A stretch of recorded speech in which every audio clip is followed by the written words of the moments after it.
میں یہ حدیث آپ کو سناؤں گا جو لرزا دینے والی حدیث ہے، جس میں کہ اس غیرت دینی کا حضور نے نقشہ کھینچا کہ اگر کوئی شخص خود نیک ہے، خود بہت دیندار، زاہد، عابد، لیکن یہ ہے کہ وہ دیکھتا ہے حقوں کے مغلوب ہے، پامال ہے، حق کی دھجیاں بکھر رہی ہیں، شریعت کا مذاق اڑ رہا ہے، دین کا قانون سر عام توڑا جا رہا ہے اور اسے کوئی احساس ہی نہیں ہوتا، وہ لگا ہوا ہے اپنی تسبیح میں، تو فقط اللہ اللہ اللہ۔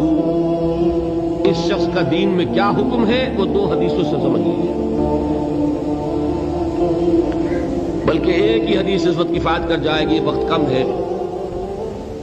حضور فرماتے ہیں، یہ حدیث قدسی ہے، حضور فرماتے ہیں اوحى اللہ عز وجل الی جبرائیل علیہ الصلوۃ والسلام، اللہ تعالیٰ نے حضرت جبرائیل کو حکم دیا کس بات کا؟ ان اقلب مدینۃ کذا و کذا باہلھا، فلاں فلاں شہروں کو، بستیوں کو الٹ دو اس کے رہنے والوں سمیت۔ یہ اللہ کا وہ عذاب ہے جو پوری قوم کی ہلاکت کے لیے، جیسے قوم لوط اور قوم ہود اور قوم صالح جس طرح برباد کی گئی، ختم کی گئی، ویسا عذاب کا حکم اللہ نے دیا کسی بستیوں کے بارے میں۔ قال فقال، حضور نے ارشاد فرمایا کہ اس پر حضرت جبرائیل نے عرض کیا اللہ کی بارگاہ میں، ان فیہا عبدک فلانا لم یعصک طرفۃ عین، اے اللہ میں فلاں بستی کو الٹ دوں، اس میں تو تیرا فلاں بندہ بھی ہے جس نے کبھی پلک جھپکتے جتنی دیر بھی معصیت میں بسر نہیں کی۔ اب نوٹ کیجئے الفاظ، یہ طرفۃ عین عربی میں کہتے ہیں نگاہ کا ادھر سے ادھر ہو جانا، کچھ وقت لگا اس میں، ہم اس کو محاورے میں کہتے ہیں پلک جھپکنا، مفہوم ہے کہ اتنی دیر بھی معصیت میں بسر نہیں کی۔ کہنے والے کون ہیں؟ جبرائیل۔ کیا جھوٹ بول سکتے ہیں؟ مبالغہ کر سکتے ہیں؟ کرائے کے وکیل نہیں ہیں، جبرائیل ہیں، اور کہاں کہہ رہے ہیں؟ اللہ کی عدالت میں، جہاں ابو جہل بھی جھوٹ نہیں بول سکتا۔ قال صوابا، وہاں تو ابو جہل کو بھی بات صحیح کرنی ہوگی۔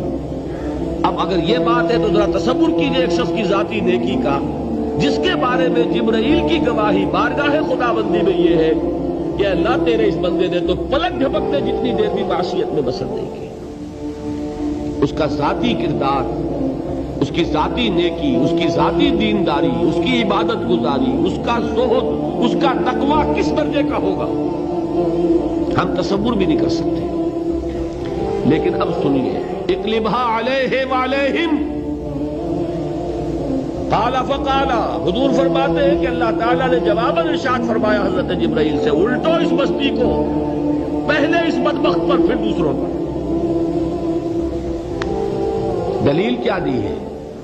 فَإِنَّ وَجْهَهُ لَمْ يَتَمَعَّرْ فِيَّ سَاعَةً قَطْ، یہ چہرے پر جب انسان کے غصہ آتا ہے، خون کھولتا ہے تو رنگ متغیر ہو جاتا ہے، یہ ہوتی ہے حمیت اور غیرت کی نشانی۔ آپ کو کوئی ماں کی گالی دے دے، کیا حال ہوگا آپ کا؟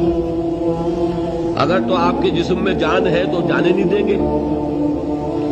میں یہ بڑی اچھی بات سن کر آیا ہوں حیدرآباد دکن سے، وہاں مجلس تعبیر ملت ہے، مسلمانوں کی ایک تنظیم، اور بڑی ہمت سے کام کر رہے ہیں۔ وہ برملا جلسوں میں یہ کہہ رہے ہیں کہ اب ہم نے یہ طے کر لیا ہے، ہمارا اصول یہ ہے کہ کسی کو چھیڑو مت، اور اگر کوئی چھیڑے تو چھوڑو مت۔ میں سمجھتا ہوں بہت صحیح اصول ہے کہ کسی سے چھیڑ چھاڑ کرنی نہیں ہے، لیکن کوئی چھیڑے تو پھر بے غیرت اور بے حمیت بن کر گردن جھکانی نہیں ہے، پھر ہر کے بعد آباد۔